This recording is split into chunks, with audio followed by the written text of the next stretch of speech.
ভাইরা আমার, বোনেরা মামু। এ মামু এ তুই যে বড় দাঁড়া জিতে জনগণের চা বা খাওয়াবি না? চা ঠিকই খাওয়াবো, কিন্তু আগের ভাষণটা দিয়ে এনে তারপরে খাওয়াবো না।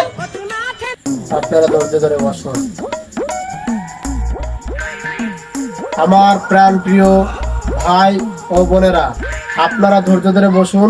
আমার বড় ভাইকে দুটো পাঁচটা কথা বলবে, আপনারা শুনুন মনোযোগ দিয়ে। আমার প্রাণপ্রিয় ভাইরা, আসসালামু আলাইকুম। আপনারা জানেন আমার মামু ভোটে দাঁড়াইছে। আগে মানুষের ঘরে ঠেলে উঠতো, এখন ওঠে না। তারে আপনারা একটা ভোট দিয়েন। বেশি কথা বলবো না, আমার ছোট ভাই কিছু কথা বলবে। ভাইরা আমার, বোনেরা মামু, আপনাদের মাঝে বেশি কথা বলবো না, আমিও দুটো কথা বলবো। আগে মামু মানুষের ঘরে ধরে ঠেলে উঠতো, আপনাকে ভালোর জন্য, খারাপের জন্য না। কত মানুষ হয়তো কত কিছু পারে না, মামুই উপকার করতো। পিটাকের হয়তো তারা রাগ করতো, কিন্তু ভাবিরা তো খুশি হইতো। এখন একটা কথাই বলতে চাই, দেশের উন্নয়ন মামু কিন্তু করেই যাচ্ছে, আজীবন করবে।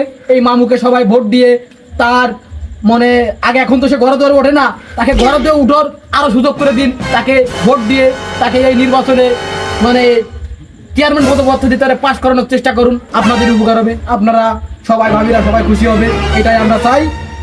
আর বেশি কথা বলবো না। ভাইয়েরা আপনারা জানেন আর শুনলেন, আমাদের মামুর চরিত্র একদম ফুলের মতন পবিত্র। মামুকে ভোটে জয়যুক্ত করে তাকে আপনাদের ঘরে ওঠার সুযোগ দান করে দিন, এবং ভাবিদের সেবা করার সুযোগ দান করে দিন।